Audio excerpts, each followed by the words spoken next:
I was living at that 15, you'll be hearing a lot of echo. Were you scared? As a soldier, I wasn't scared, but as a human being, I was scared. Because it was lives that were being lost. Okay. Okigwe was because of the topography, it was very, very dangerous. My federal troops had more sophisticated weapons. They were using snipers. We dug in defense in spite of that.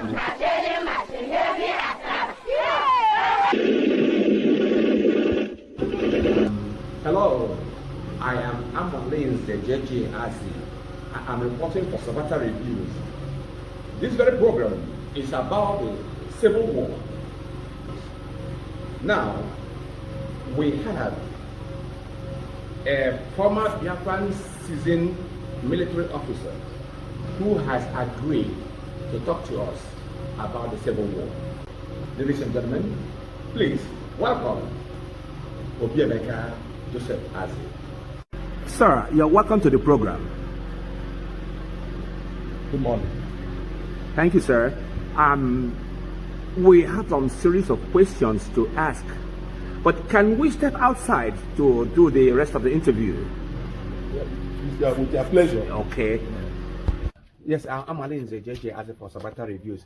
I know that we are bringing you the stories of some sectors of war through one of the battle veterans. We are going to talk about the war. We have several other people we will talk to, but note that this is basically for slight historical information so that we do not have a repeat of such. We are not talking about the victories or the vanquished or being over-sectional or trying to glamorize the war, but we are doing this for knowledge, for the interest of the Nigerians to be able to live in peace. Very good. Very good. I'm Alhaji JJ Azi. Let's get down to speak with our guest. Biafran lieutenant who is now Sir Obiemeka Azi. He's a knight of He's a knight of Sembulumba. So let's go and talk to him. Please pay attention and learn. We are like, like I introduced. You are a fighting soldier? Yes, I was a fighting soldier. In the Biafra army? Yes. Okay. Main purpose here, like I told the audience, is for you to hear from you about what happened or how the war went, and we might have to use that at least to let the Nigerian society know what was obtained in the war, so that there will not be a repeat of that. So will you be willing to give us some insight of what happened during the war? Yes, I'm eyewitness. Okay, yes. Yes, an eyewitness. Oh, wow. I was a young boy, just slightly below 20, Okay. when this war erupted. Okay. I was in school, Okay. and as the war progressed, we were recruited into the Biafran army. You were recruited, or Yes. did you join voluntarily, or were you conscripted? I joined voluntarily, not conscripted. Okay. At the early stage of the war, almost all of us joined voluntarily. Okay. But towards the end of the war, the Biafran army was lacking soldiers. Okay. So they had no option to conscript. Okay. Yes, but it was most of the soldiers were very, very enthusiastic.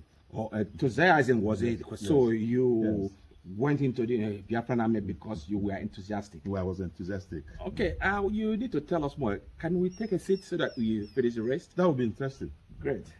Now, viewers, we are continuing our interview with Obiemeka Azi, who was a seasoned Biafran soldier. Sir, the interview, like I stated, the objective is to find out what the things or the neglects that led to the ugly civil war and the way to prevent it from reoccurring. Now, okay, to asking you, you were involved in the Civil War, sir? Yes, I was. I was involved in the Civil War. What capacity were you involved in the Civil War? I went in as another rank, but as the war progressed, I went to school of infantry to be trained as an army officer. I was commissioned, and I started fighting during the war. I had my own platoon. In the course of the war, I was wounded.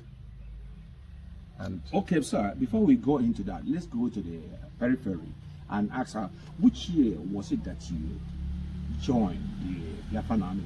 And as a other rank, and which year were you commissioned?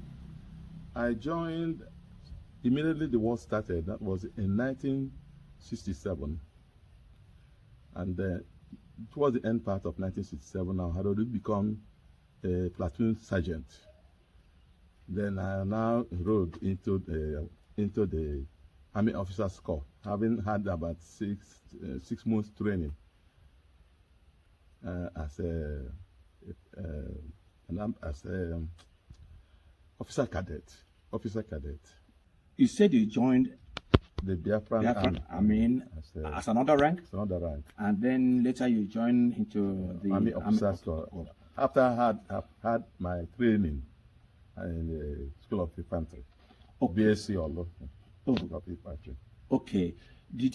Were you in the Nigerian Army before you joined the Biafran Army? No.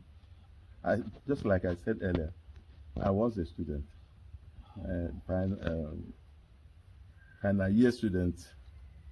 In the secondary school? In the secondary school, yes. Oh, so you were so much a young man. I was, yes, less than 20 then. Yes. Wow. Wow. The war started, the schools closed down, so we had no choice but to get into the Biafran Army. Okay, now, like as the war progressed, people were conscripted. Like, initially, there was no conscription. Most people joined the army, the Biafran Army, enthusiastically, like I said earlier. But towards the end of, as the war progressed, people were dying, soldiers were dying in the war front. So, and the areas where they have battlefields was also increasing. So it required that more people should be recruited into the army to take care of those areas that were sectors that were not having enough soldiers. Okay, you said that you joined the Officers Corps. Yes. Like I said, I fought as another rank to the point that I was promoted to platoon sergeant. And then I took an exam, a written exam, and then the physical exam. I was admitted to the School of Infantry. Okay. And, I had a training, and at the end of the training, which took up to 6 months, I now was commissioned as an army officer, second lieutenant. My army officer's number is 9133. I can still remember that. Okay. Biafran Army 9133. And it was 25th intake. Wow. 25th intake. So I still remember it. We had our training at the BSc Olo.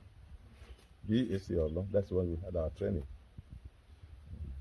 Okay, that's quite interesting. There, we have a lot of questions to ask from all this from this very information you're giving to us now. Yes. The first is that you said you were enlisted, rather, to use the military language, you enlisted as other rank. But before, and then later you went to be commissioned as an officer. Yes. Before then, before you got commissioned, were you in the battlefield? Before you went into commissioning as Yes, after my training as other rank, I started fighting at 15th DU. And after that, I was promoted as a platoon sergeant. Then I was qualified to go for an exam to be enlisted into the Army Officers Corps. I passed the written exam and also the physical exams too. And I was qualified to have the training. which I did for 6 months. And later on, I was commissioned as an army officer, second lieutenant. And I was given a platoon at that is the 15th Div, and my platoon was involved in one of the fiercest fights we had at Okigbo sector. Great. That's It was there too that I had my injury. Okay, they are great. We have a lot of things to come into here. Okay. I hope this program will be able to take them. Now, after you've been commissioned, you went back into the war front, fighting. Yes. So now, you said you trained for 6 months. Yes. Okay, now, the war lasted about 33 months or thereabout. Yes. Yeah, 32 months. Now, 6 months was a hell of a time to take one out of the war front to go in for training. Wow.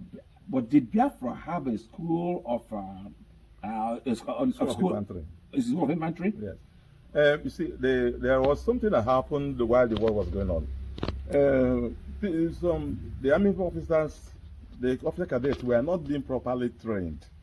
So they were losing lives in the war front. Okay. So when it was time for us to be commissioned, the training officer, that is the commandant, said that no, we are half-baked, that they should repeat the training so that we will be able to fight better in the war front. So it was very, very difficult for us to accept another 3 months in the training depot, but we had no choice. We now went back, so that that particular crop of cadets who were later on commissioned was, in fact, they were very, very formidable. Very formidable. So it was supposed to have lasted for 3 months, but because we are losing many officers in the war front, because they were half baked, half trained. So our leader then, who was Ojuku, Ojuku now said we should. That was the day we were in the parade ground, hoping that we will be commissioned. They said no, we have to go back. Oh, you were sent back to the train. Yes, for another 3 months. Okay. It was very painful, but we had no choice. Okay, sir, if I can take it from there. And that was an interesting thing to do and a very important thing to do because, like you stated, from the experience, the Biafrans were losing a lot of soldiers because of not being well trained, half-baked. Yeah. Yes. So now, when you guys went back for training, did you see any difference when you went back for the 3 months additional training? Yes, there was a lot of difference. There was a lot of difference. In most of the sectors where we were posted, we were doing very, very well. Okay. It was doing very well. Oh, okay. In what sectors did you fight during the Civil War? I fought in 15 Div, okay, and then also in 14 Div. 14 Div is called the Scorpion Div. Okay. Under Colonel Ubugokalo. Ubugokalo. Yeah, he was the Div commander, and Willie Nebolista was the DTF Task Force commander under 14 Div. Yes, Willie Nebolista. He was a major in the army. He was the commander of 15 Brigade. Okay. Yes, they call it Task Force Brigade. Okay. He was the commander. He will be the next person that I will interview. Yes, definitely. Okay, he was an officer. Okay, yes. Great. So you fought in how many sectors before the war ended? 2 sectors, 15 Div and 14 Div. So what were your experiences during those period you were fighting? In 15 Div, I fought as another rank. It was in 15 Div that I was recruited to go for training as an officer cadet. So I now moved from 15 Div to the training depot at BSC Onlo. During that period, in fact, as another rank, I also was promoted from other rank to platoon sergeant, which means I was doing very well. It was after I was promoted to platoon sergeant that the brigade commander, now we were about 4 or 5 that were chosen to go to School of Infantry for that training. Okay, sir. Let's hold it there. Okay. You said you were in 15 Div and 14 Div. Yeah. But 15 Div is Okigwe sector. Okay, that's what I was a notorious sector because it was the topography there was rocky and the the opposing, that is the federal troops, Nigerian federal troops, were using a lot of snipers to kill our boys in the war front. Oh, wow. Yes. It was a notorious deed. When after our training from School of Infantry, we were posted to Osu Garrison, where we will be posted to different war fronts. Nobody wants to go to 15 Div, because even at that 15 Div, you'll be hearing a lot of echo, which means many people, there were especially many people. So, but for myself, I decided, I said, whichever way it goes, I don't mind. I will not choose the Div I will go to. So maybe that was why I survived. Okay. Were you scared? When we are hearing those echoes? Yes. As a soldier, I wasn't scared, but as a human being, I was scared. Okay. Because it was lives that were being lost. Okay, yes. As a human being, you're scared, but as a soldier, I wasn't, because that's your training. That's what you signed in for. Yes. Okay, now in 14 Div, what city did you guys defend? Oh, before I go in there, in 15 Div, you said you were in Okigwe, but it seems they have a lot of Nigerian citizen officers in Okigwe. How was the war front in Okigwe? Okigwe was a very, because of the topography, it was very, very dangerous. Because the one I participated fully was what they call the armed forces attack. That was Ojukwu that led it was Ojukwu that led that battle. It was even there that I was wounded.